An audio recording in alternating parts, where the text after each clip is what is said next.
So good afternoon, everyone, and welcome, by the way, to each and every one. What I'm going to do today is do something a little bit differently, but I do have to officially and technically open the meeting. Today is Monday, November 25th, 2019. Time is 1:30 p.m. This is a special meeting for the space planning study, which is being presented to us by Scott Fisher of Architects West. While attending are Commissioners Duncan, Brooks, and Filios. And what I'm going to do is have each of you introduce yourselves as we go around. So why don't we start with Carlene? Hi, my name is Carlene Berenger, and I'm the trial court administrator for the 1st District of Idaho. Keith Erickson, Media. Hillary Anderson, Community Planning Director with the City of Coeur d'Alene. Dan Gutman, Coeur d'Alene City Council. Greg Manley, Building and Grounds. Rich Christensen, Administrative District Judge for the 1st District. Jerry Johnson, Mayor Board. Tom Lucas, just interested in what's going on. Okay, welcome. Michelle Charamonte, Auditor. Dana Darrow, Auditor. Grant Kinsey, Kootenai County Administrator. Linda Ryder, Fair Board. Nancy Pleff, Senior Business Analyst. Marissa Garza, Court Services Director. Rich Hauser, Assessor. Joseph Johns, Assessor's Office. Alexia Jordan, Fair Manager. Scott Fisher, Architects West. Okay. And I guess we don't have any changes to the agenda. In that case, we're going to move forward to, and this is John Austin. I think there's a seat back there. John, who are you with? Austin Consulting, but I'm representing PAC. Okay, Panhandle Area Council, okay. And John, you're the former treasurer for the city of Coeur d'Alene, is that correct? Okay, well, welcome. And finance director here, Okay. back in the 80s. So anyway, so we have only one item on the agenda, and it's a potential action item, which means there could be a potential vote, which will depend, of course, on the particular circumstances and the data that's presented, whatever. And so that it'll be Scott Fisher, as indicated earlier, from Architects West, presenting the results from the space planning study, including building options and associated cost estimates. Scott, the floor is yours. Okay, thank you. Well, previously, we met and talked about a couple of things, one of which was that the first portion of this programming study that we did resulted in this document, which really is the written document that many of you folks in here helped us with when we interviewed. And we put together this document that listed the type of spaces, the number of spaces, the square footage of those spaces, and in some cases, the elements that need to be within each of those spaces in either a remodeled or a new facility. Also, that document was pretty key in telling us what the relationships between the various spaces here on the downtown campus for the county are. So I'm not going to rehash that, I just want to reference it because what we're talking about today, which is the new facilities that have come out of the study, obviously reference back to this. I kind of consider it the Bible in terms of going back and making sure that what we've designed new complies with what we told you folks that you would get for each of your departments. So it's important to kind of note that. The other thing that I want to talk really briefly about, and I talked about this the last time too, and that's square footage calculations based off the programming document. Up at the top of that page in the white right hand corner of that first box that says 97,000 square feet and some change. That's the amount of square footage that we feel that you presently have, okay, in those three buildings that are listed off to the left. Then underneath is actually the programming document, and the number at the very far lower right-hand corner, 177.9, whatever that says, 997, is what the programming document said that you folks need for current and 10-year growth needs. Okay. So you can see we're about 80-some thousand square feet short. What we're going to find when we get into this a little bit is that That number on the lower right-hand corner actually could have been bumped up some more because of some covered indoor parking that was discussed and was requested. And we'll get there in just a few minutes. The other thing to note about this as we go forward is that all those departments that you see are color-coded. And as you go through this document, all the floor plans are color-coded back to that. So if you didn't have anything else to do and you wanted to memorize which color your department was, you'd kind of see yourself when you come up here. So we're just trying to make it simpler so it all ties together. So that's why there's color coding at all. So in option one, this option said that we're gonna do a new judge and courts building, and then with the existing courthouse, existing administration building, and existing justice building, we're going to find, in some cases, the same uses, in some cases, new uses for that space, but at the end of the day, all the space here on campus is used. So the next few slides, which I'm gonna go through really fast, are those of the existing buildings as they were commissioned, if you will. You've seen this before. This is what we looked at the last time. So in the interest of time, I'm gonna scoot forward to the point where we talk about new facilities and what that means under the two different options that we've looked at. So in the first option, option one, in the lower level in the basement, you'll see that the upper portion of that in the gray is obviously a small parking lot, parking facility for covered parking down in the basement of the new facility. The new facility is located between the Justice Building on your left, and you just see the little corner of it. Yes.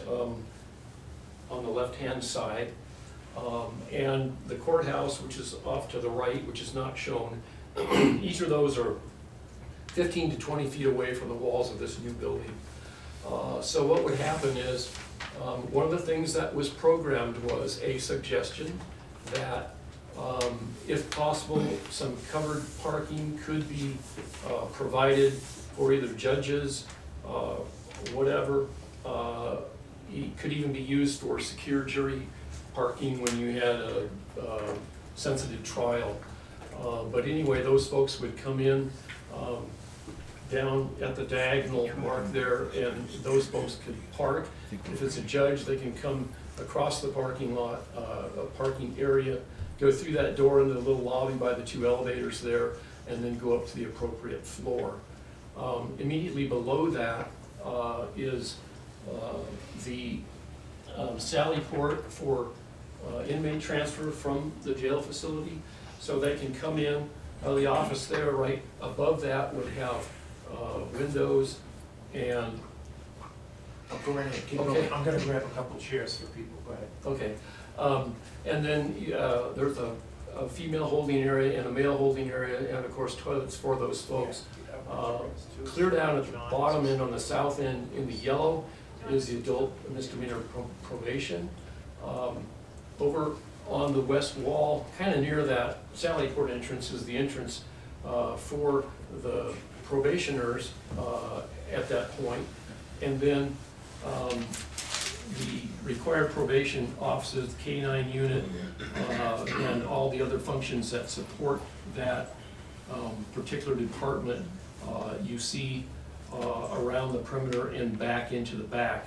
So we tried to locate in every case in pretty much both of these building options the placement of the offices on the west, south, or north sides. Not that that's applicable for A and P, but so there's the possibility for windows and natural light to the outside.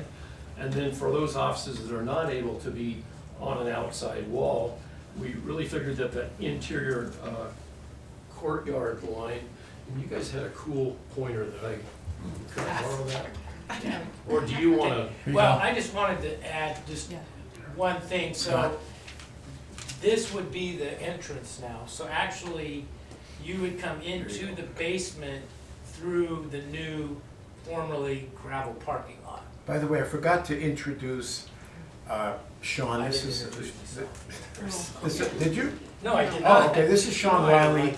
who's on contract for project management for us. He's our former buildings and grounds director. And by the way, you haven't met Cecilia Sweet, she's our HR generalist. Okay, I'm sorry, Scott, go right ahead. Okay, so Sean pointed out that's where you get in to the general parking. Inmates would come in here to a sally port, and this is the entrance into adult misdemeanor probation in this option.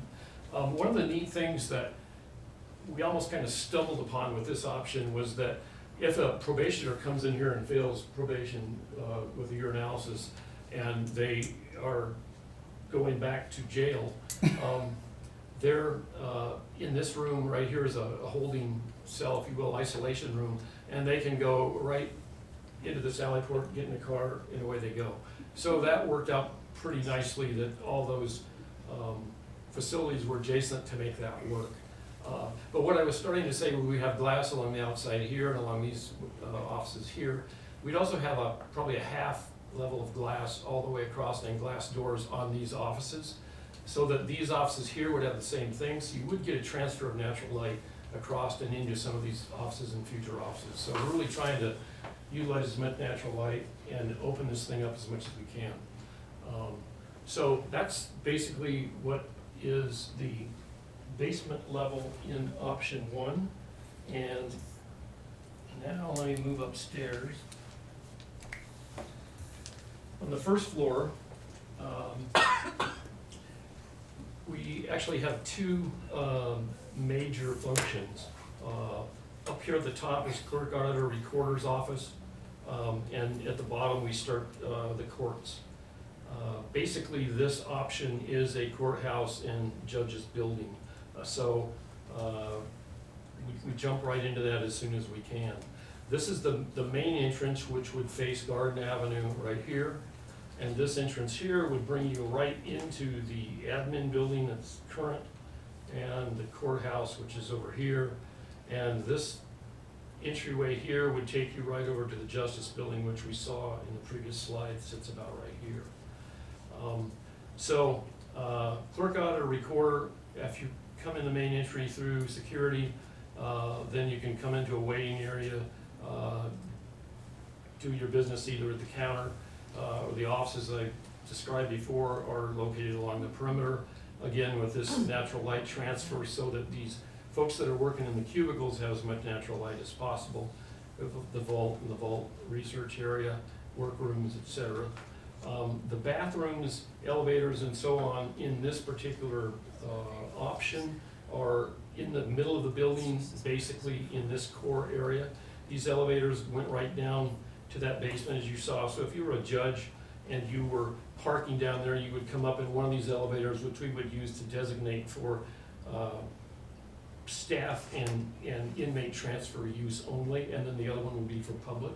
So you could come up, get off the elevator, and rather than having to walk through the lobby, you could come through this door and get down into the court judge chambers. Now, as we go really on this section of the building and then on up, we're kind of trying to utilize the model of the courtroom layout that you have currently at the Justice Building. And that is that judges, inmates, bailiffs, that kind of stuff, and jurors are back here, kind of out of the way of the public. The public is up here. So the public could come down here, maybe this is a help desk, if they're going to a trial in this courtroom, then they can come down and get into the public area of the courtroom. Everybody else, judges, jurors, bailiff, inmates, come in the back way, kind of like you do now over in that other building. In addition, under this option, one of the things that was requested was a jury assembly area. So as potential jurors come in from the main entry, go through screening, they'd come down here to the bailiff's desk, and then they would be routed into this jury assembly area, kind of told what's going on, and then sent off to their respective courtrooms upstairs or this one down here. So in the program, there were 4 large courtrooms requested, so this is one of them. I should consult the Bible. It's either 14 or 19 medium courtrooms, and so you'll see them as we go further along. There's a break room here that could be shared, but basically is used by clerk, auditor, recorder. There's some admin spaces, and then we get into, there's one judge's chambers here, which is a large judge's office, space for a recorder, a reporter and a clerk, and their own private bathroom. And then each one of the jurors' areas has room for the jury and bathrooms, a little sink in there for coffee, and kind of a media wall so they could look at evidence or whatever, like we're doing here. On this first floor, there's also 2 itinerant judges' offices down in the corner. So I'm gonna jump up a floor. So the second floor is all courts and all judges. Again, the public would be coming up one of these elevators and basically would stay out here in this corridor. Everybody else, judges, bailiffs, inmates, jurors, back here in this corridor. So we have a medium-sized courtroom here, another one here, 2 more here, and a large one down here at the bottom. This really gave us, with the difference between a medium-sized courtroom, and by the way, these medium-sized courtrooms are about the size of any of the medium to big courtrooms over in the Justice Building already.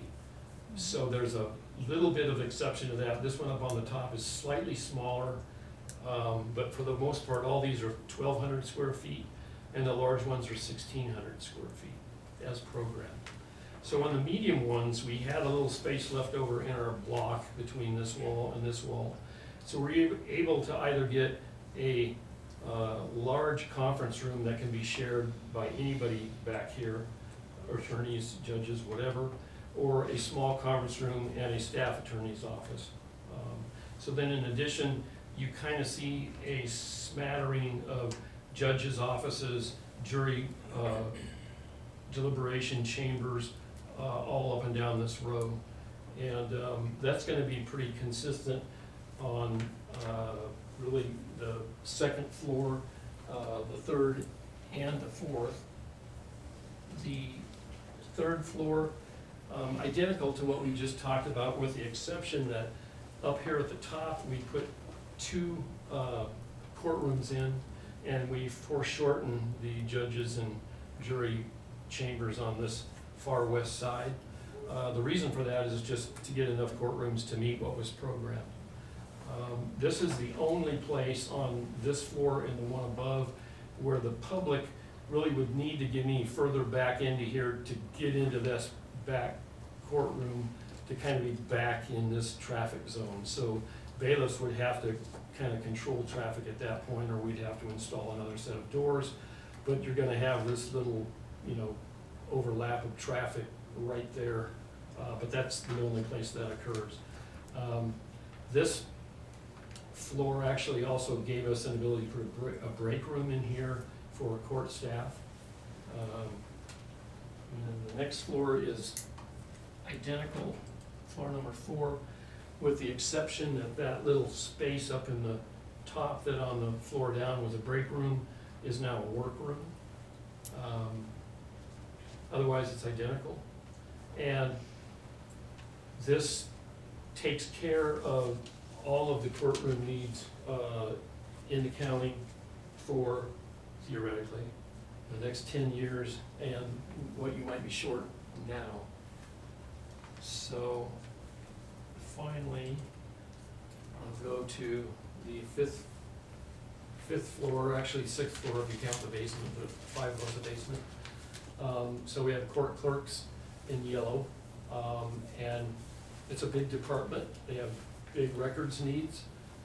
So if the public has to go up there, they can come up the elevator, come in and do their thing at the counter here like they do now, or they may be directed down to get into records. So there's a small counter here to where they could interact with staff, make copies of records, whatever.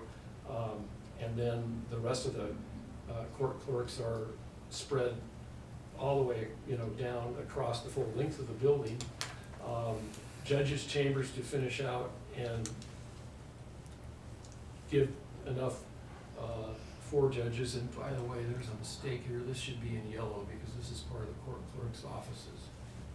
Sorry about that. The other thing too is if we ever get to that point where they have scanned all their records, that's a huge area of space for future growth. Now, if you notice when I pointed out on the lower level, this ability of a judge or somebody transporting an inmate to come up the elevator and they can get them, you know, in the back, to stay out of the way of the public view because that door blocks it, is consistent on each floor all the way up. And that was something that we heard that was requested for safety reasons as much as anything. Any questions about option 1 that I might be able to attempt? I have a couple questions. I know you explained this, but how does that building lay? I mean, Okay. as far as the present campus here? All right, let me jump forward because that's a really good question.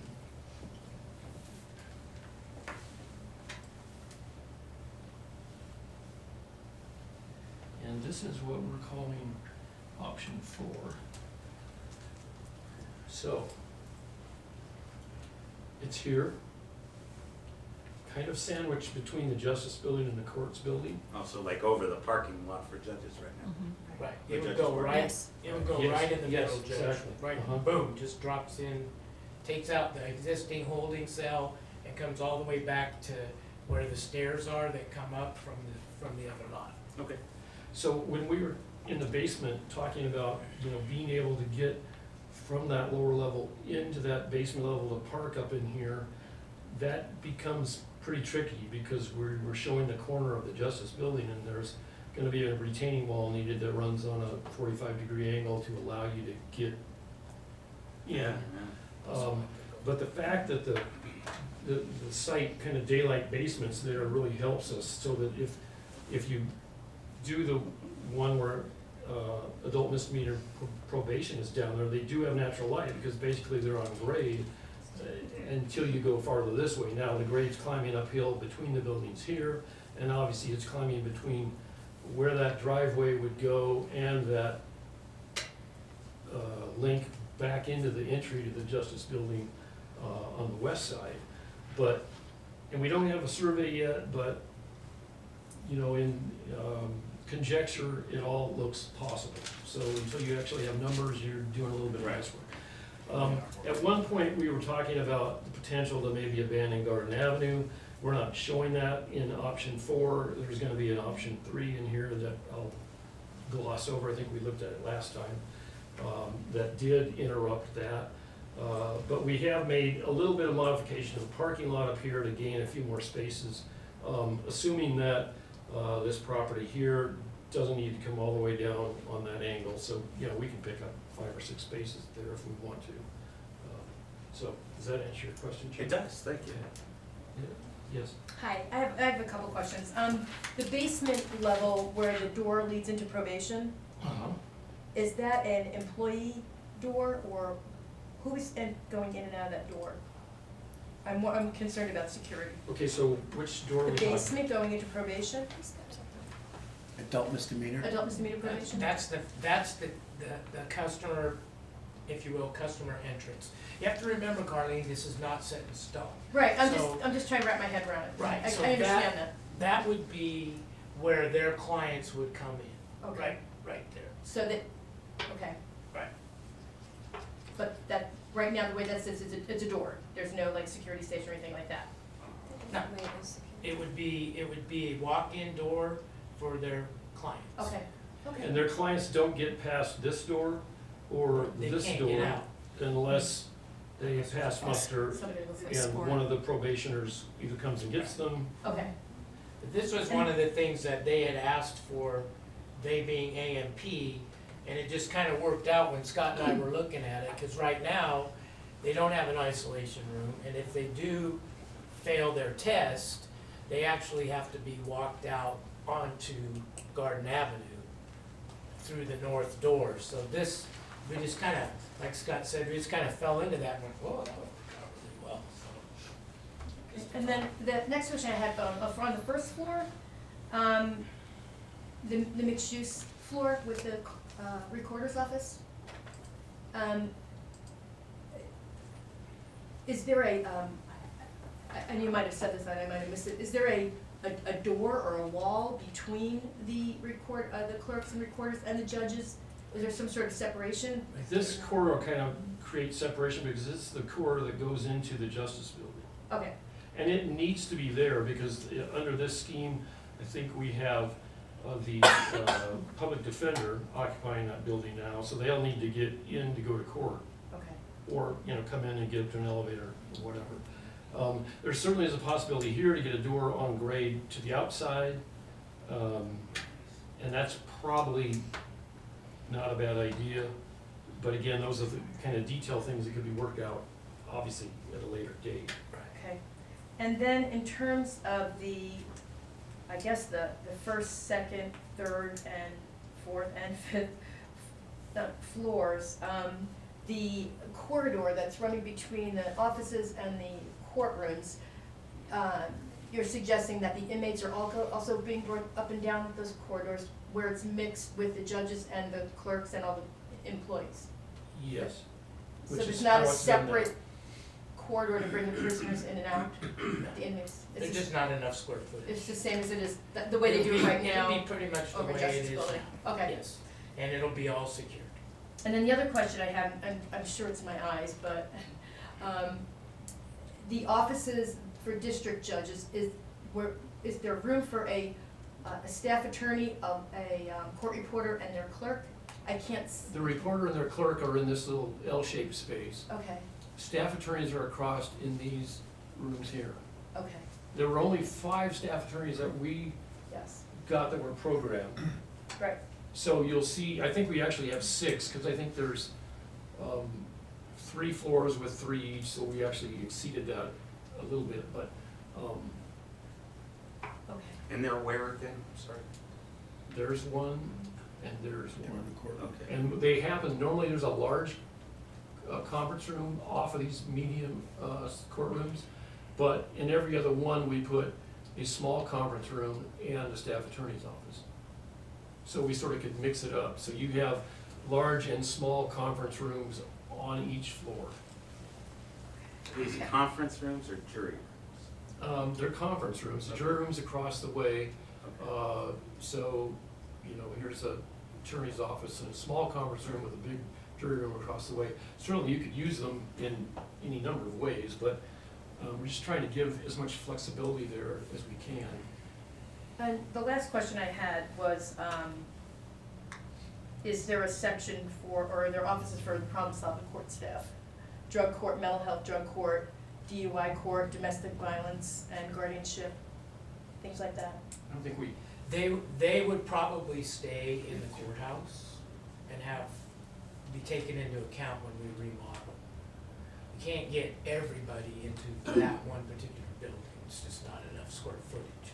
So if you see somebody who's not in there, then they're not programmed to be in here, but it doesn't mean that they're out of the program.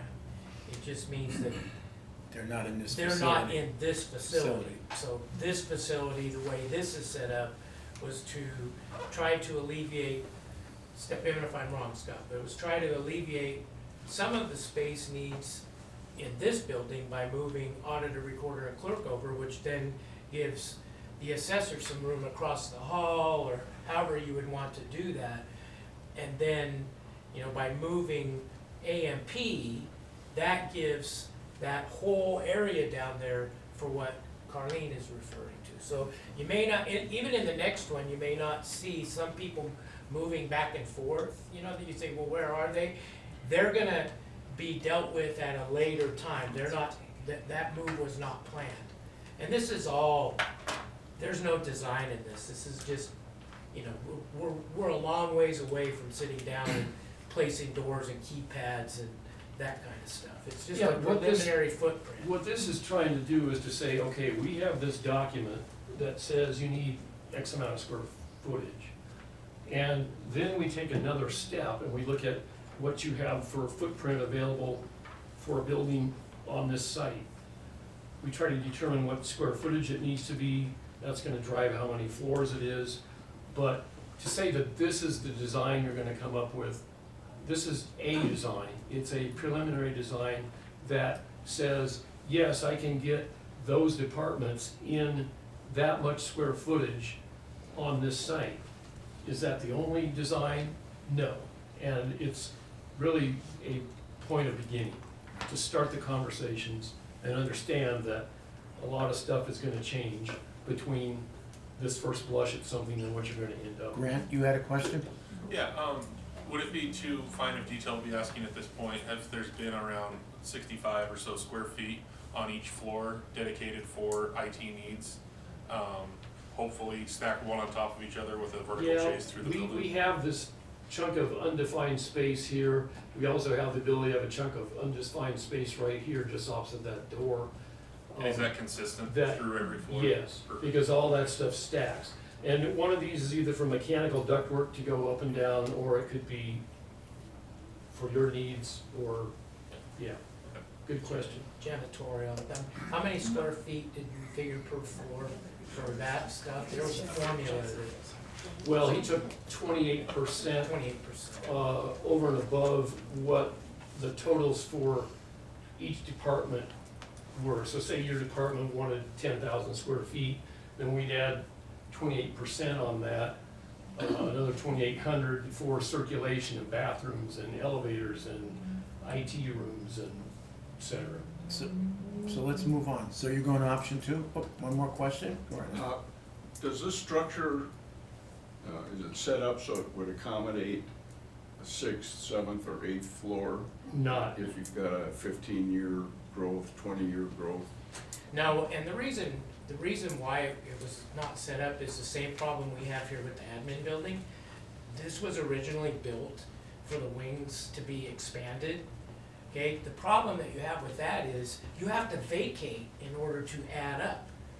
So so if we did that, we would basically have to vacate an entire floor of court to add another floor, and we would have no place to vacate to. Do you consider maybe building that right from the start, so you've got an empty 6th floor, 7th That floor? would be their decision. Shelling it. That's a potential. We've talked about We've that talked at different. about that, yes, shelling it in, but not. In fact, building it that's to where you can- precisely what happened with the jail expansion. There's an area that's shelled in that provides for another, is it 108? You can do 108 beds in that. 108 Well, it beds. depends on single, double, Yeah. four, but yeah, set up, we could house 108 people in there. Joe, you had a question? Just a quick question, the elevators, there's a secure elevator, a public elevator, it doesn't appears that there could be an opportunity for mixing there. true, we haven't really worked out the logistics of how you separate them. And in this particular layout, this is tough because, public needs to go back to get to the bathroom, so you're gonna have a potential for mixing, but we're trying to minimize the number of those mixes, if you will, and not, in this particular plan, bring those inmates out into the public. Again, preliminary only, but these are the kind of things that we've thought about that, we're gonna need to think more about in working with you. They're farther into the, into the weeds and the details than what the program book really gets us to, but they start to become glaringly obvious when you see a plan and you start thinking of walking yourself through the building, so good comment. Okay, let's move on. Okay, the other thing I wanna talk about before I move on is this total square footage, because it's now 6 floors, count them. 6 floors. It's about 102,000 square feet. The last time we met, we were looking at 5 floors and 88,000, but again, that's because we added the extra parking in that lower level. So whether that's a good thing, that's for you to decide, but I just wanted you to see what the options were, and also for us to study about the topography to make sure we think it would work by bringing vehicles in on that lower level and then daylighting up from there. Got it. Okay? Yep. So, let me jump ahead.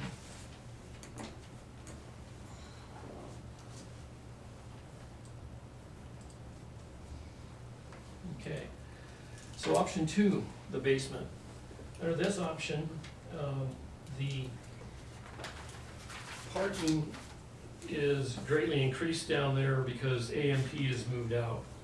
And under this option, we're not using the building for a court judge's building, we're using the existing facilities for that, and expanding to, within those, not really expanding, but remodeling, I guess is a better word, within those, to create the number of courtrooms, judges' chambers, jury rooms, et cetera, that we need. So this is more an administrative building in option 2, which is housing some administrative functions that I'll get to as we go upstairs. A public defender is on one floor, prosecutor is on another floor. So it's a little bit different function, but we could grab, you know, as many as, I think there's 19 or 20 parking spaces down there. We're not pushed as far north as we were in the other scheme because AMP is not here. So we're able to get in a little bit easier without, you know, coming out on that diagonal way that you saw on the other one. I think either one would work. As Sean pointed out, with the other one coming on that diagonal, we would have to be replacing some mechanical equipment that serves the Justice Building that's kind of sitting there right now. But I think you told me that that equipment is, It's lived its life. yes, It would ready not for hurt replacement to anyway. see it gone. Okay. Right, So, right? Yeah. so down below here, all we have is the parking. We have the sally port for the inmates, and they are transported down a secure hall, and this could be walled off too. And in some respects, this might be a simpler way to secure that for their use only. But anyway, then they could be transported up.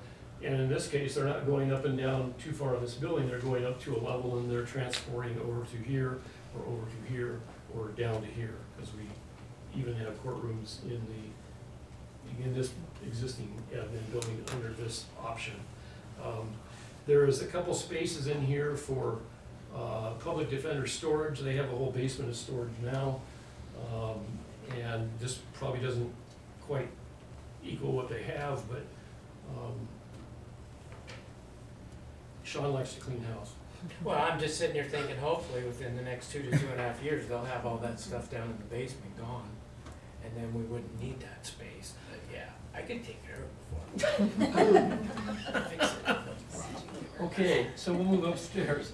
Okay, on the first floor, again, and you'll notice, this is just the way this worked out. Part of it driven by the earlier question about the site and how we're placing this building between the existing 3 buildings. In both option 1 and option 2, the footprint, the outer footprint of each of these buildings is identical.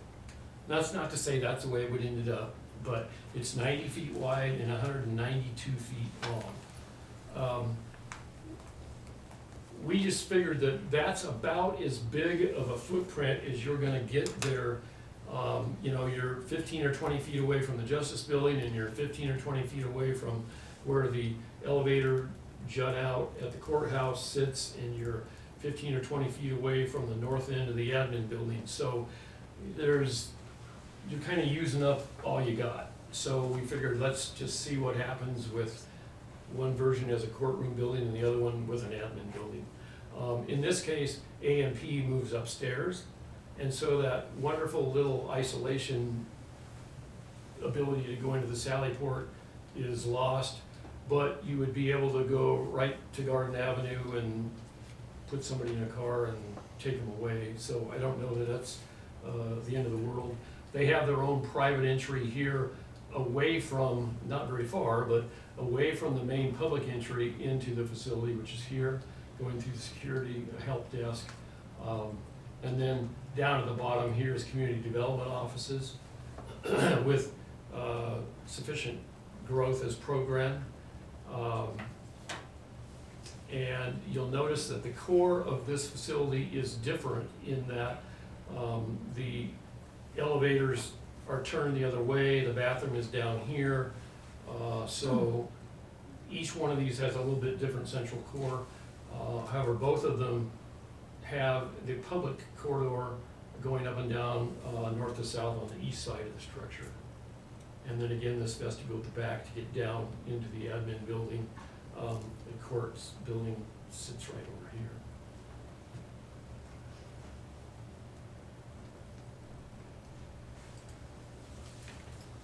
On the second floor, we placed the public defender's office. It was amazing to me, having gone through the two different office spaces, here at the courthouse and up on Government Way in the building that they're leasing. When you boil down the program, their needs for numbers of attorneys and numbers of support staff, waiting, break room, I mean, it's almost identical. And so, interestingly enough, the layout from this floor to the next, which is where we have prosecutor's office, are very similar. We would have a main, the main entry would be here right off the elevator. Bathrooms to here, again, you can, certainly is an exit way. You have a nice wide corridor here. But the bulk of these offices share outside offices with view and windows. Probably windows along this glass area. And then that provides natural light to get into some of these cubicle spaces here, and attorneys that are maybe more junior attorneys that are located here at the back. But they're all able to share the clerical staff. Anyway.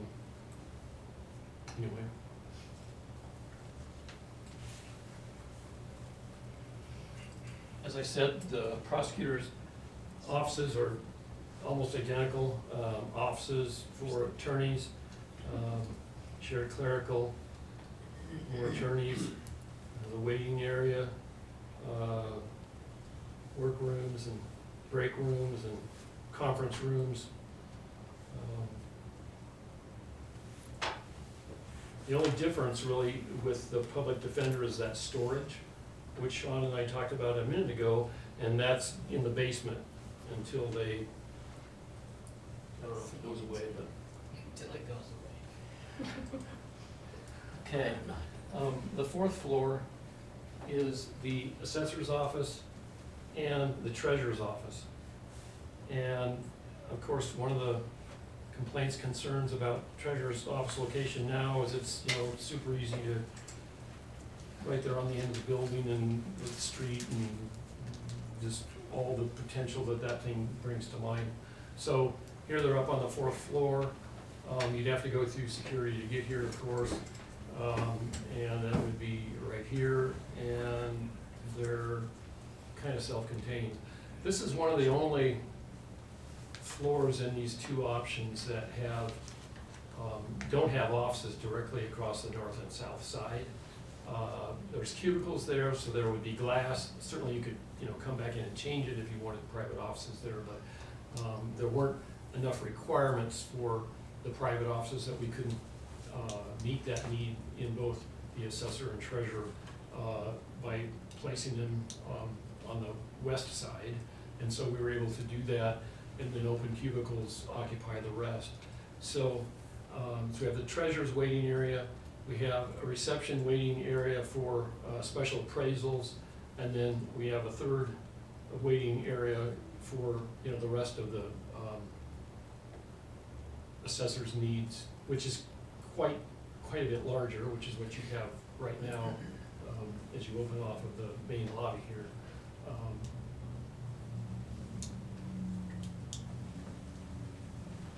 And finally, on the fifth floor is the Board of County Commissioners, which on my computer this comes out light blue, so sorry for that. So if you were going to a meeting like this, you would take the elevator. I'm assuming the stairs is a pretty good climb for 5 floors, and you could come down here. Again, we have a nice spacious corridor with there'd be views to the east. You have a large waiting room, not unlike what you have here now. And then the receptionist controlling that can let people into the public meeting room, which is what we're in now. It's about 2.5 times bigger than where we're at right now. It has the ability to have a TV production unit at the back and some chair storage if you were reconfiguring it for other uses. Then we have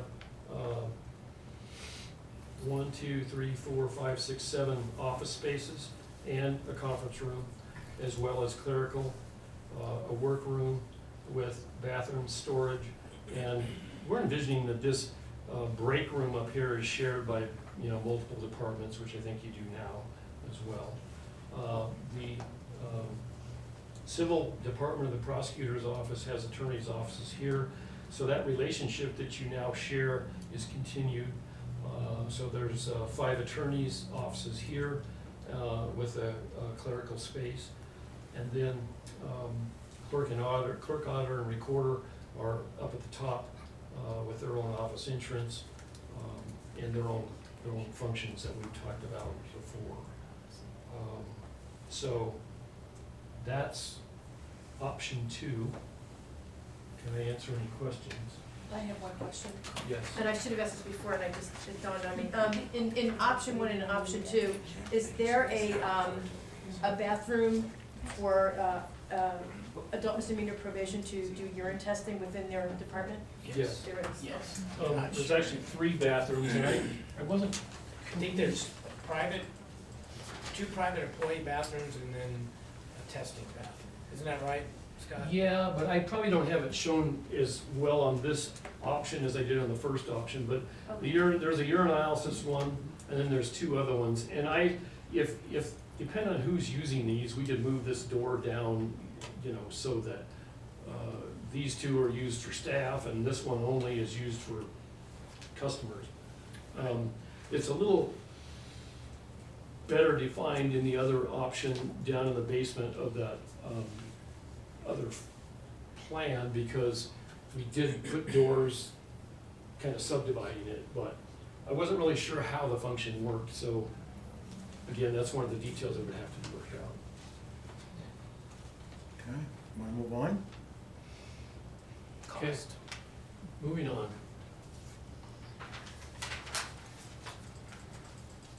Okay, so, again, at one point, we talked about a site option where, you know, we'd be in the middle of the street and nobody liked it, myself included. This one, it overhung the street and allowed for more space between the south end of the new building and the administration building, but again, we don't want to build over the street because of some utility issues.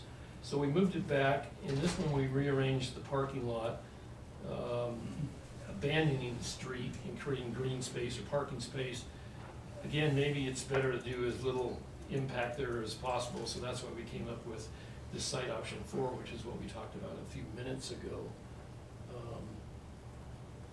Any questions about that we haven't already talked about? One thing I'll point out is that entryway at the south end of the new building would dump right out in front of the entryway into the admin. So, you know, these things are all happening pretty busily, is that a word? And then in this new building, under one or both options, we'd probably have some kind of a sky bridge to bring either prosecuting attorneys over into the courts if it was the court option, or, you know, judges coming up to get across into that building or this building. So there's obviously some enclosure details that would have to be discussed in terms of creature comfort and site circulation on the main floor and that kind of thing, but, So Scott, is building option 1 and building option 2 both the same location? yes. Okay. Yeah, same footprint, same location, yes. Yes, sir. I'm kind of confused on the different options, but I think you showed one option, or maybe possibly 2, that part of garden was closed off, with the building shifting. Yeah, and then we moved on, so those are old options that have been, Okay, the question there might Disregarding. be, since you're doing a basement and parking on the proposed new building, would it make any sense to continue that across and have somewhat of a multi-level parking at the other side of garden? for additional parking.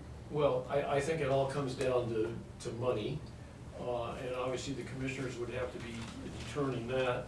I think, you know, a big expenditure of funds has already happened for this parking improvement That's right. across Government Way on this side, and the light here to control passage of Northwest Boulevard, so, that'll help. 200 spaces across the street, shared with the city. Was shared with the city, yeah. That we partnered with them, it was $1.2 million, and we have them Monday through Friday during business hours and even a little beyond that, so.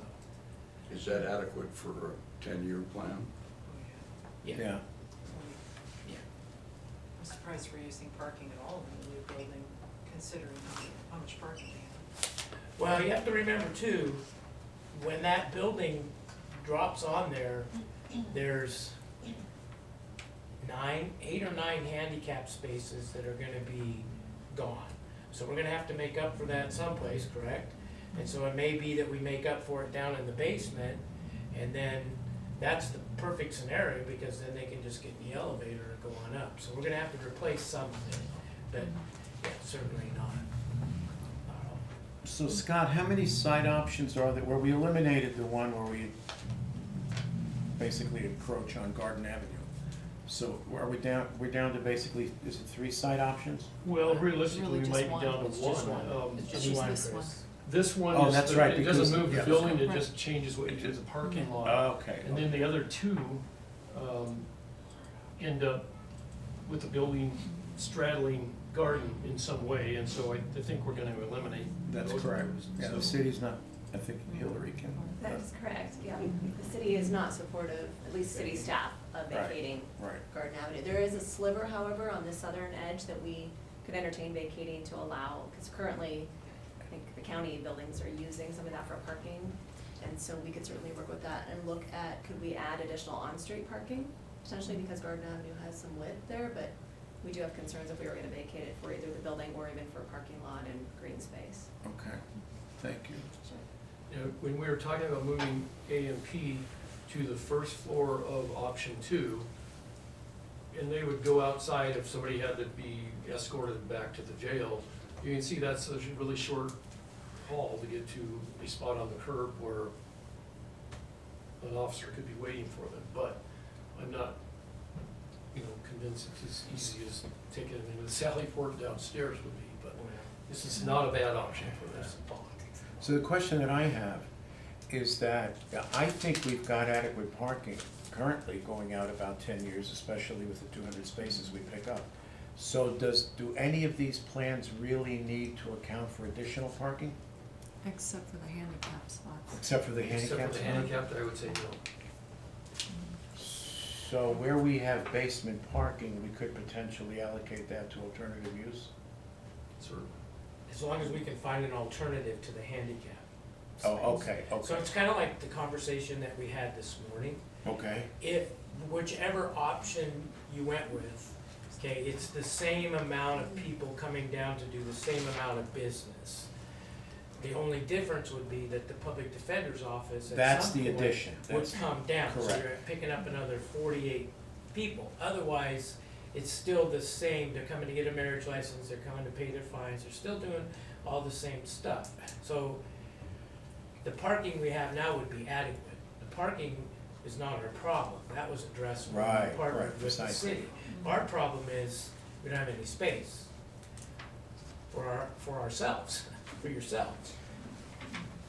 Well, and if you look at our growth, and we need to be careful here because, and I'm certainly throwing this out for comment, we hire an average of about 8 people a year. And that's pretty much under 1% of our current base. And that, if I'm not mistaken, and Nancy, you can help me out here, that includes law enforcement? So the likelihood that we would outgrow this in 10 or 12 or 15 years would probably be slim. Well, and the program has made, I think, reasonable allowances for that growth. And if you look hard at the labels on a lot of these, you see it, future office, future attorney, future probation. I mean, there's a lot of build out for the future that day one there's not gonna be anybody in there. And the other thing too is, yeah, on option 2, you could see that it was more administrative, like we That's talked correct. about a new admin building. So in option 2, you have to take into account that, let's just say the assessor's area needs to be, or downstairs 1A, 1B, you're gonna have to make some court accommodations like that Yes. right now. So Scott's gonna show you the costs of the 2 options, but remember, when he gets to option 2, you have that cost to get in there, and then you have that cost at least short term. I'm not saying you would have to remodel everything all at once, but you would have to start making some accommodations on whatever floor you chose to start, lessening the burden of And that's what I was gonna ask, and maybe this follows in Scott's presentation, but how do we accommodate the justice services growth in option 2? I mean, right off the bat in fiscal '21, Carlene tells us we're adding 2 courtrooms and associated staff, correct? Yes. How does that happen in option 2? It happens when you move the BOCC over there, it happens when you move the treasurer over, it happens when Okay, you so move then the we're assessor. remodeling in Yes. these, okay. Right, and that's okay. what I'm So that's saying. gonna be the added cost. Okay. That would be an added cost that you're gonna have to factor into at least some of it right away, whether you just decide. Does your to do one analysis floor. factor that in, Scott? Yeah, so this Okay, one thank you. was the justice building that Go we right showed ahead. you before, that had courtrooms basically where they are now. In the basement, we added courtrooms because the clerks come out of there. The admin building on floor 2 becomes courtrooms, 1 large, another large, 3 mediums. And then this is the jury assembly area.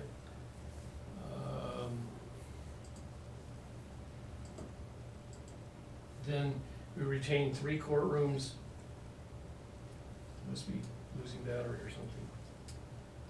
Here, you want this one?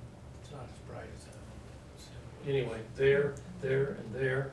This is option, which option? This is, The remodel this is for, option 2. This is option 2. yeah. And I think Yep. that does it. So if you add up the number of courtrooms, the same number of courtrooms, they're spread over 3 buildings. So it's, whatever. So option 1 basically consolidates the court facilities, option 2 keeps them somewhat spread out. Correct. So when we entered into this, I think the board direction was, can you come up with a plan to deal with the courts? And can you come up with a plan to move admin? And so that's what we have been working on. Right. No, it's good. You wanna show them the cost estimates? That's great. Quick, Grant, I just go have to right point ahead. out, Bart, it looked to me like option 2 for the remodel of this building was completely court services on this floor. Hmm? I just have to point out, moving that data center down the hall will be a minimum 6-digit figure, if not 7. Oh, in That's not either happening. scheme, We we're did not plan moving it. on Okay. moving that. No. You, Sorry, I just didn't see it in there, I had to make sure you. We're not touching that. IT stays on Can't this get there floor from here. and expands under both scenarios. Oh, okay. I'm good. It's very, Now you very can big sleep. dollar.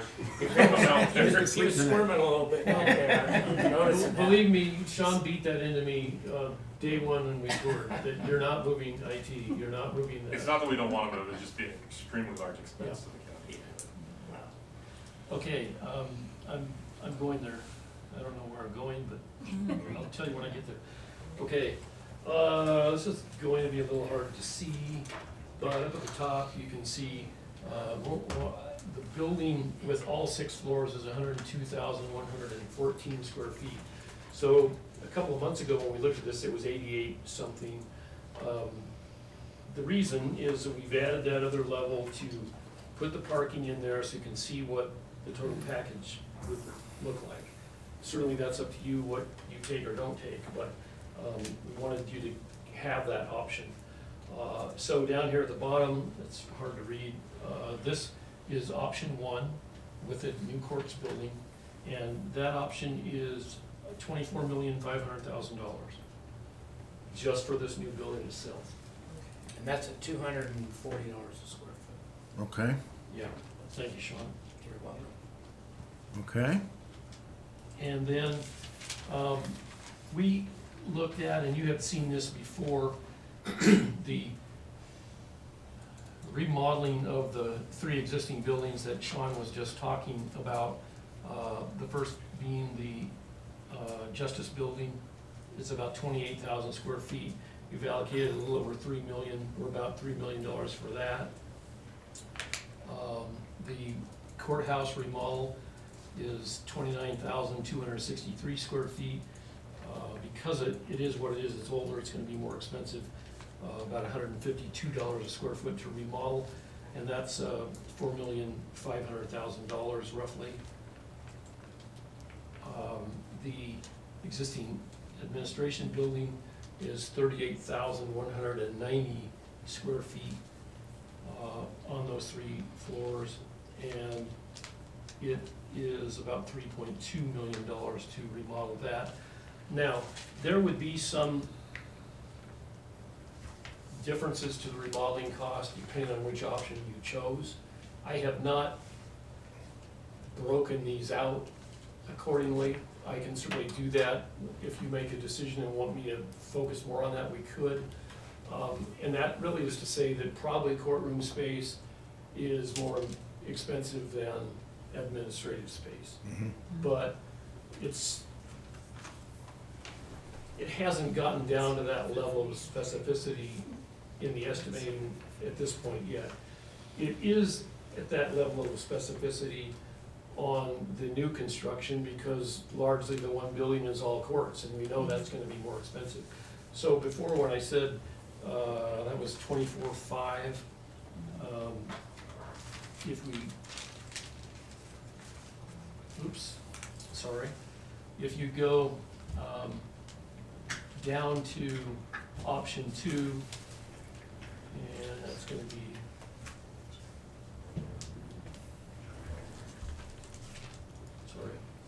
right here, compare this number, 23 and some change, to this 24 number clear up at the top, and my laser isn't working. But, so for the admin space, we're looking at any, around Scott? 227 to 230, 227 to 230 a square foot. But up here where it's court space, it's around $240 a square foot. So that's why these numbers are different because of the expense involved. And if you just think about it, it's not, you might say, well, courtrooms are bigger space, there's not as many partitions, there's maybe not as many doors, but that's offset by, it's usually nicer finishes and Quality. Oak divider walls and so on, maybe different lighting, that kind of stuff. But it's offset by judges' chambers and jury rooms that have bathrooms, and there's just an awful lot more in there that offset it, so that's why there's a difference. Is FF&E included in this? I think I do have that, we gotta back up a I'm couple of not slides. seeing it, and that, is gonna add to the cost too, because you're gonna have to have more furniture and pictures. I don't think we got that far. No, I did not, actually, I've got liability insurance, bond premium insurance, contractors overhead and profit, and a contingency, but. Okay. It's kind of hard to figure that out until you know Right.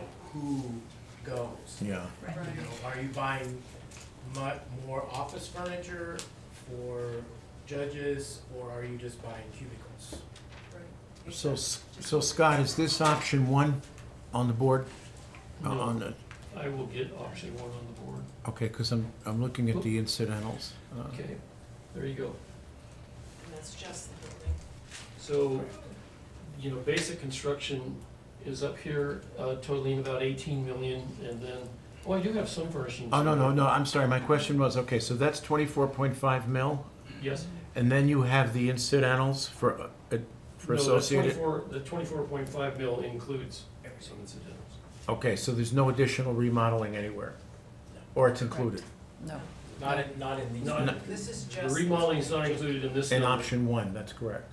Okay, so if you want to see the total for everything for option 1, go to the summary sheet. That's what I meant, okay. Okay, so the total for everything in option 1 is $35 million, Okay. or $34 million in option 2.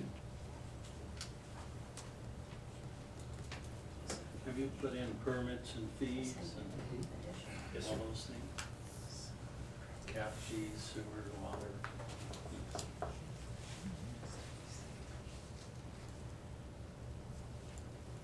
What was the answer to that? You took that into account? Yes? Oh, okay. Interesting.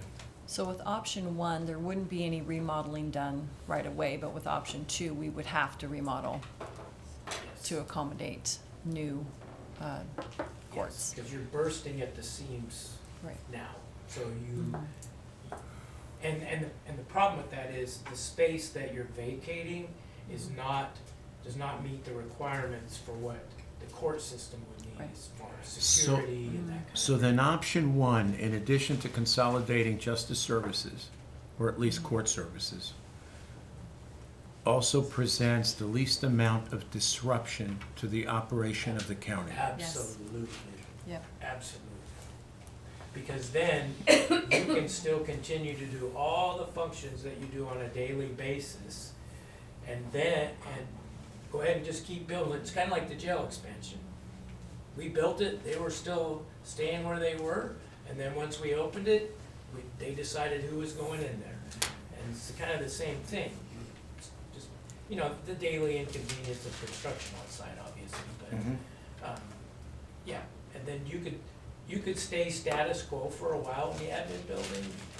You could stay status quo until you figured out, because remember now, if you go with option 1, the whole second floor of the courthouse just opened up because Barry McHugh's moving over there.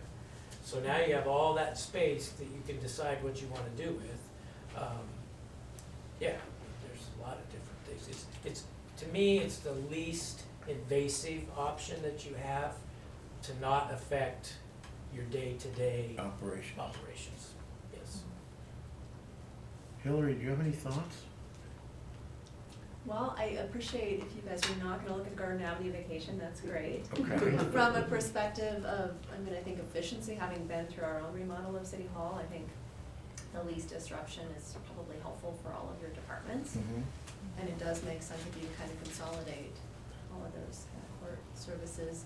But then I do kind of question what happens with the community development and then county commissioners, public meeting rooms, things like that. So would that be, you're saying potentially future in the courthouse building?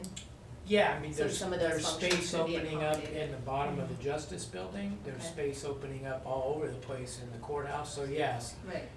you could just say, and nobody's permanently moved either, you could say HR's gonna move with Barry and take civil out of there, or however you wanted to do it, and then that gives community development a little more space. So now what happens with Debbie's group, juvenile probation, On this scenario, in option 1? In option 1, there's a couple potential things that you could do. You Go could ahead. possibly bring them over here and put them downstairs in the courthouse. The thing that you have to be careful of, and that's why I say, don't be in a hurry to get rid of that building. No. Is the juveniles cannot be interacting Understood. with the adult inmates. You don't want them sitting in the lobby with someone who's waiting to go into AMP or into specialty court. So that's something that has to be considered. Also considering the JJC building downtown, that has become a hub between the county and the city, IT wise. So it wouldn't be necessarily an impossibility, but if we were to vacate that building, we'd have to take what's in a office space now running as equipment, and we'd have to bury it in a vault outside and become all pass-through, non-automated. It would probably be a 6-digit figure to, on a possibility, just costs that we don't think about, but abandoning our JJC would be a big hurdle between the county and the city. And another thing that I think needs to be considered is whichever option you take, there are units on this roof and over at the Justice Building that were put in 1997. They've outlived their projected length. You're talking mechanical units? Yes, so at that point, if you're already this far into it, you might as well just replace those aging mechanical units. I mean, when you think about 1997 versus the technology now, you could probably pay for them in 8 to 10 years on the efficiency versus what you have now. Right. I mean, the stuff that's running around in that, they don't make it 2 times bad. So as long as you have a little bit of time left, okay, so this morning we took up the discussion of the traffic study. And I guess I'd ask Hillary, is that within your purview, or is that Chris Bosley? So Chris Bosley, so the city engineer, and I did briefly visit with him, I think he spoke with you, Sean. Yeah, he and I So talked. he kind of was saying that that would be, I think, determined later. So if it looks like you're looking at just doing the building on this campus versus a fairgrounds, I think that would be, once that decision is made, and then depending on what uses are where, we can evaluate and see if a full traffic study or what that looks like. Because you're right, I mean, it kind of depends on our new people to be here, or is it kind of the same number of people? I Yeah. think before, so we have a computer program that we look at the impact fees for the transportation network, and that also looks at the number of trips generated. And so that's where, you know, just looking at kind of the square footages of the buildings that we had at the time, it's kind of was a large number. But that didn't take into consideration if it was already, this campus, we already have a lot of people here, and so I think it's a valid point.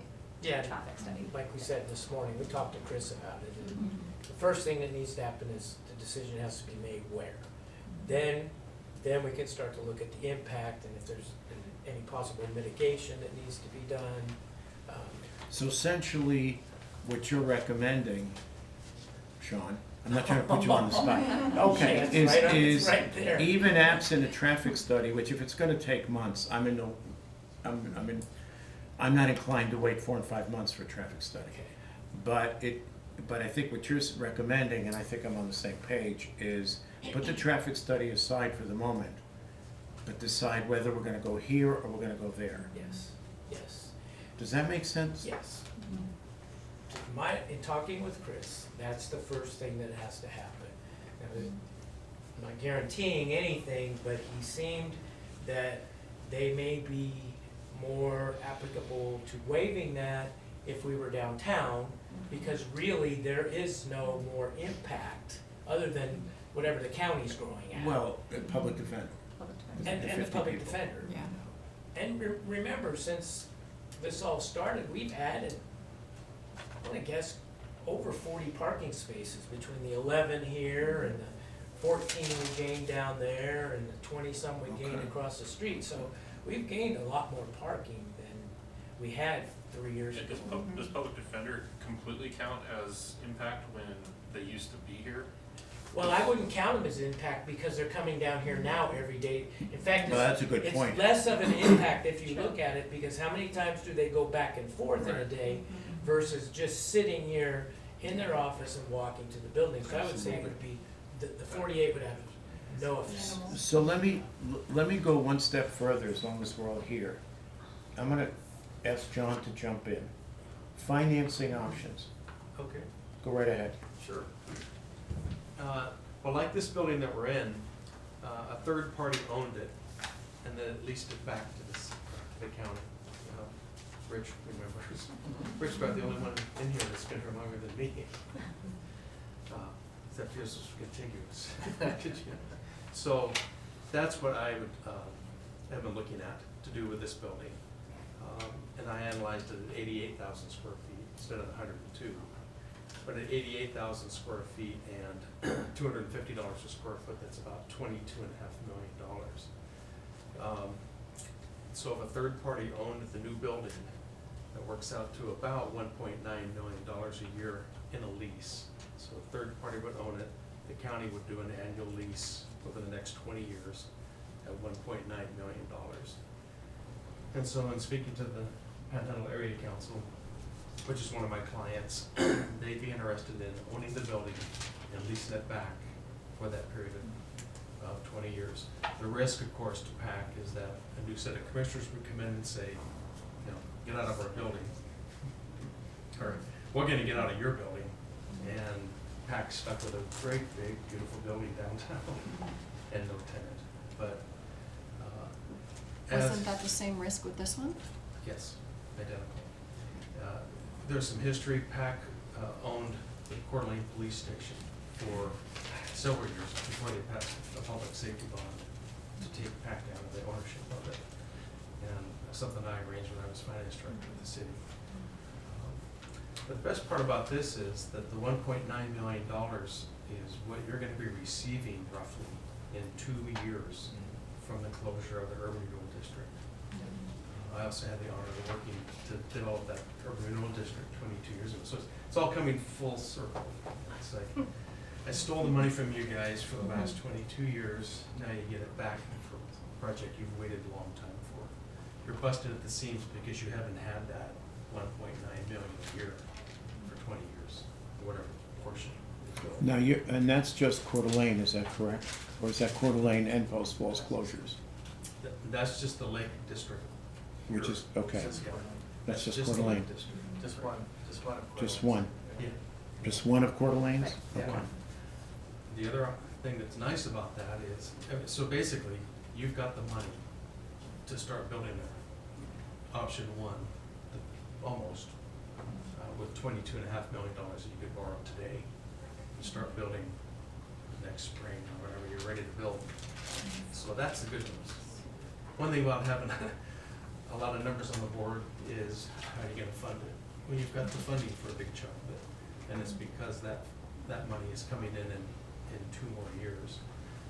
The financing that I've set up and that I've looked at allows us to backload that so that we can defer the first payments on that until your increment starts to come in 2 years. So you could build it in 2020 and then begin to fund it from increment in 2022.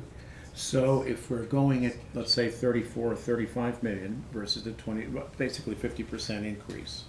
So the 1.9, just in rough numbers, potentially goes up to maybe 2.7 or 2.8. But, Rich, do you want to hazard at the total return from those closures annually? Too hard to figure? Yeah, Okay. I don't know. That's the best part about it. You've got other districts that are gonna close. That are gonna Yeah. close. You got Post Falls closing one next year. You've got 2 closing. You've got 1 here in Coeur d'Alene and 1 in Post Falls the following year. So, And then in 6 years, after that, you've got another huge $2 million a year coming in from the River District that closes in Coeur d'Alene. So if you could think of phasing the rest of the improvements 6 years beyond this one, then you'll have the full funding for that too. So now you're basically building things without going to the taxpayers for more money. So I think it's a favorable thing.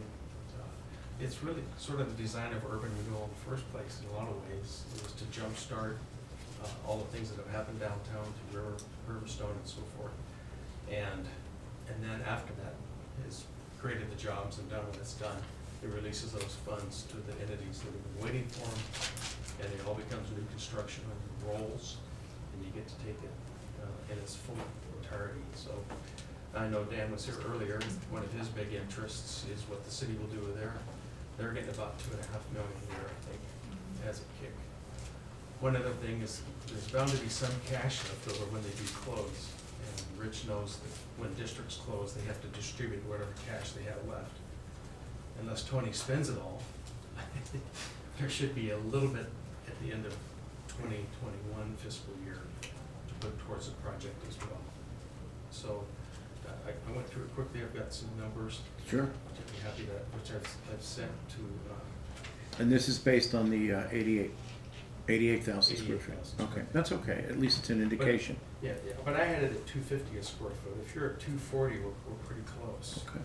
At 102,000 square feet. So So of course, you then- never know until you go to bid and do all those things. But all I can tell you is that interest rates have never been this low. My first bond sale was here to fund the landfill in 1988. And interest rates, I think, were 17%. I remember we arbitraged the money for a couple of years. In other words, put it in a taxable account. The county made about 80 grand a year profit off that. At current rates, what are we looking at, John? About 3.8. 3.8%? For 20 years. For 20 years. Yeah. Who's the financing entity? I guess you Right have. now, I'm looking at an entity in Boise, but I'm also shopping it to some other local banks. the costs are a lot lower if you just find a fixed rate with a local bank wanting to use its cash. In other words, they have 22 million on hand. Not a lot of local banks will, but local branches of the big banks, like a Wells Fargo, might. And then your costs of issue are less. So we'd shop all that for you between now and you're ready to build. Okay, wonderful. So while you're distributing those, I'll open it up for public comment. None? Just the first set. Jerry, go right ahead. So we looked at this option and option one looks really good. The placement, when does the discussion occur about fairground? I'm gonna schedule, if, I need one more commissioner to agree, I'm gonna schedule a meeting for next week to make the decision as to whether it's here or there. I'd rather have a public hearing, or not a You wanna go hearing, to a public hearing? Public meeting to discuss, we're building something, please input,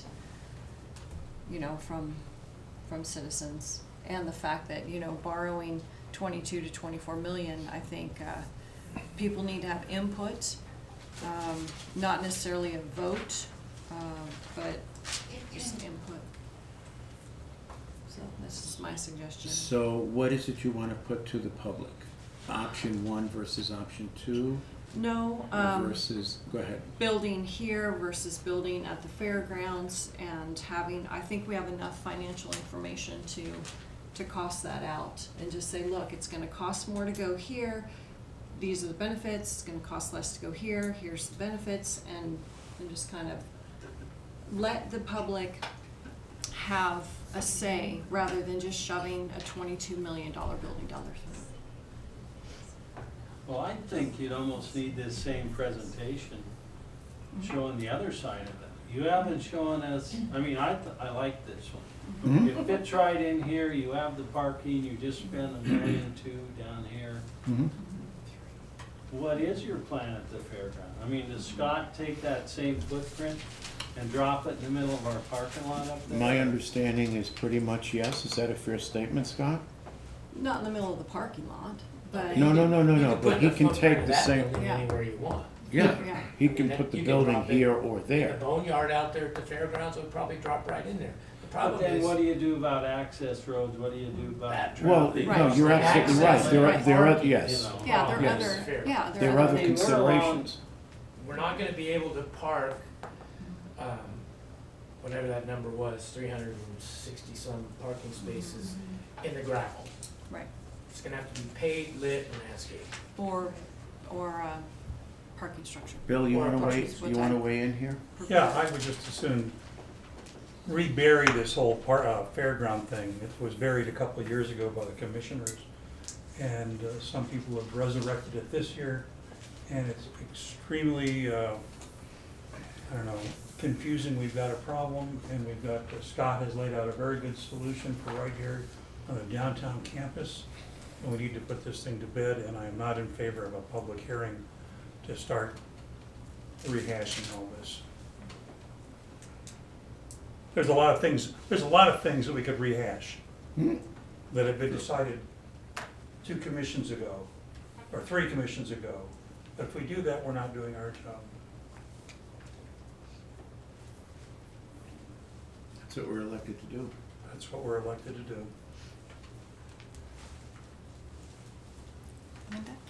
Well, I would just say that to move it to the fairgrounds, yes, you can take that one building and set it there, but you've got things that you're remodeling here, that you're hooking together, you're using courtrooms here and there, so to me, it's not a either or. You almost need an option 3, that this is what this building would look like, because you can't share the spaces that you're sharing. Isn't the fair doing a facilities Yeah. study? You're about to, Master right? plan. And how long will that take? I need the funding. 3 to 6 months, Linda, you think we can pull it off? And if we keep nibbling at the fairgrounds, is that something you'd recommend? Well, that will impact the way we do business currently, as it is. We use our parking lot not just on weekends, I know but you do. weekdays for conferences all the time. And this drives people to our area, so. That's, yeah, this is why I'm really opposed to, and then the next scheme comes up that will take a little more here, and a little more in this corner, and a little more there, and pretty soon, the only way to go with the fair would be parking at some god-awful off-site place and being bussed into the fair. I'm opposed to it. I always will be opposed to it. And if I could just add on to that, the fair is more than 5 days of fair. Yep. We have been It's year-round. encouraged, pressed by the county commissioners to be a self-funding Self-sufficient. entity. And we only can do that by renting those buildings year-round. And if you lose a good part of our government way access parking lot, it pretty much takes away any ability to use 1, 2, or 3, the ones that are right next to the, and any of that area as revenue income any of the rest of the year. I think it's been thought out before, and exactly the kind of thing you're making reference to, and others have been seen, and that's why the plan was rejected. So- One more thing. No, To no, do go a right ahead. To do a traffic study now, again, is the cart before the horse. We need to be downtown, then we need to find out what the city wants us to do. Of course, the city is always reasonable, right? And to move on with this instead of beating the dead horse, so to speak. Yes, sir. As time goes on, and we've all experienced it, growth will continue. The property at the fairgrounds is a never-ending target for, well, gee, what are we gonna do 5 years from now? We've got all this great property at the fairgrounds. Let's just take a little piece. And then, 7 years from now, let's take another little piece. I really think some serious consideration has to be given to long-term protection of what currently still exists out there, and remove that temptation as we go forward. Somebody else, I'm sorry, Gina? I'd just like to say, this is a lot of money. And so I would encourage the board to not rush into anything and explore all options and really think about it and weigh everything before we move forward into such an enormous undertaking. Grant? Kind of on the same lines, I was just curious, I might not have understood the financing completely. It sounded like it was a lease, not like a mortgage or anything. Correct. So at the end, there's no end of this deal where the county ends up owning the building themselves? Yeah, we do. Yes. Yes, Oh, we it do. does? Yes, we do. Okay, Yep. sorry. It's my fault, Thought I I Yes, left we that do. part out. Yes, we do. They're a key part. Just, Sean? and I may have explained it before, and stop me if you need to, I don't have a problem with that, but you're still looking at, once you make your decision, you're looking at a couple years at a minimum before it's gonna be move-in ready. It's gonna take a long time just to get it designed, because there's a lot of, especially if you go with option one, there's a lot of little things that are in the details for security and stuff like that. And then we have to go to the city for plan review if we stay down, well, either way, because we're gonna annex, that takes time. Then you're gonna have to, if you choose to go out for architects, that takes time to do the RFQ. And then, like I said previously, the best option we would have on a project this size would be a CMGC, Construction Manager General Contractor, which the state statute allows for that. Because that's the key to keeping these monstrous change orders down and having that person manage all the subs and take care of all the I've business. already, yeah, I've had someone approach me in that Oh, regard. I'm sure they'd love to have that one. Okay, Leslie, let me ask you a question. By recommending a public meeting, what is it you're looking for? Do you want them to make, in other words, do you want to gather input as to whether, because there's different facets. There's the first facet is it here or is it at the fairgrounds? Then you get into the options and the cost and whatnot. So what's your impression of what the public meeting would net out? Well, people complain that we don't long-term plan And to me, just cramming another building down here isn't looking long-term enough. And so that's why I, thought the fairgrounds may be an option. And if we can do it with the win-win situation where, there's a parking structure that they use, on weekends, nights, and then during the fair, we have another option that we figure out. So that was just one thing. To me, just having all justice related in one place and not transporting prisoners, that just makes sense to me. So that was another driving factor. But just getting public buy-in that we need a building, period, and the amount of money that it's gonna cost. So that's kind of what I was looking for. Any other thoughts? When they looked at the study, or when they were looking to, the study or document, whatever, that the former commissioners were looking at, to possibly put I'll just call it a justice center out at the fairgrounds, was there any indication of where the fairgrounds would then go? Or were they just looking to take a piece of it? So I understand it's 87 acres? 83. 83 acres, so it would just be 4 acres or less in a little, the most northern portion. Okay. Well, and originally Bob had proposed doing it one building at a time, as we had the money to pay for it. But that doesn't work because now you're even more fractured than you were. Yeah. So now you have judges and attorneys and everybody's coming back and forth, back and forth. So that's why it's gotta be either you're all in or you're Right. not all in. Well, and I, that's why I thought about just putting all justice-related services, not moving admin campus, not doing that, because I think it would be a lot for the city too if everything moved. It just would be a lot of buildings, and would we get the right buyer, would we get the right thing? So, I think that people are used to administration down here, and I think it's a good fit. But just moving justice only out there to be next to the jail just makes sense. But there's a lot of hurdles. There's hurdles with everything. There's gonna be hurdles building right here. So it just is, But the available acreage is really the more pertinent question, and that's, what is it, 11 acres? That's available at the fairgrounds? Who said that? Just curious. I've never Well, heard no, that before. that is. It's news to me. No, when we looked Yeah. at, okay, when we looked at the, when Nancy Pluff and I and a couple of others looked at the current aerial, you're occupying and I think the only available land is about, Nancy, correct me if I'm wrong, is it 11 acres? There that was look to be an 11 available? acre section up by the horse area and what they refer to as the The boneyards. boneyard, right, That that's the boneyard. came out to about 11 acres, but we Right. wouldn't need all of it, just need a piece of it.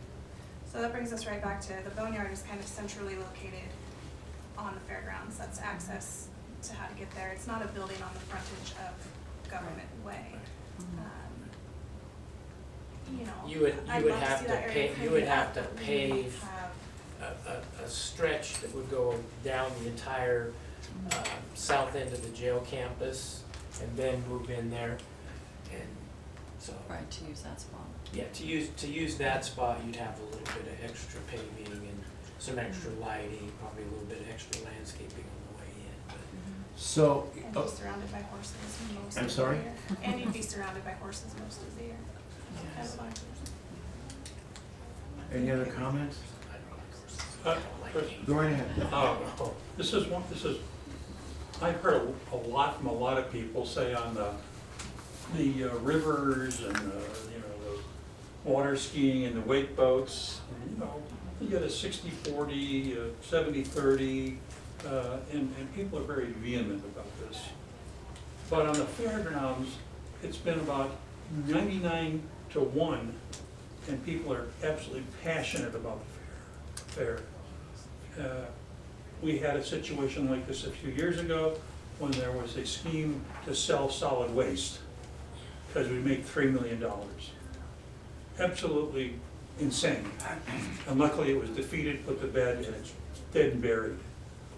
That's what needs to happen with the fairgrounds, my opinion. So I see this taking on different dimensions. I think the board needs to make a decision that if we, and this, I'm trying to take Leslie's concerns into account here too, that, and I guess I would entertain a motion to this effect, that if we are to expand per the proposal presented by Architects West today, that proposal, that the site to be chosen would be downtown on the current campus. That's what I'm recommending. Is there a motion to that effect by this board? I'd make that motion. You make that motion? Yes. Do you want to restate it, or? No. It's recorded, right? I say we stay downtown. Everything is recorded. So the motion would read that if the expansion plans for the county as presented on this day by Scott Fisher of Architects West is to come to fruition, that those plans be executed on the current campus downtown Coeur d'Alene. Boy, I make it a good motion. Yes, great. Thank you. Is there a second? Oh, that's your motion. So then then I'm gonna second the motion. Bill Brooks. Aye. Commissioner Duncan. Nay. Chairman Philios. Aye. And I'm gonna make a couple of comments. I'm on record, going back almost a year, of being opposed to moving to the fairgrounds. The only reason I opened it up for consideration is I had members of my staff come to me and say, will you listen? And I said, all right, I don't wanna be a blockhead, I'll listen. But I still hear no compelling evidence to go to the fairgrounds, nor do I wanna disrupt a very successful and very passionate application at the fairgrounds. Number two, when we talk about growth, you cannot reasonably look out 30 and 35 years. No organization in this great country of ours looks out that far. You can go 5, you can go 10 years, maybe 15, but you can't go beyond that. It's just not possible. And I stood up during the State of the County address back in the spring, and I said that we were committed to remaining downtown.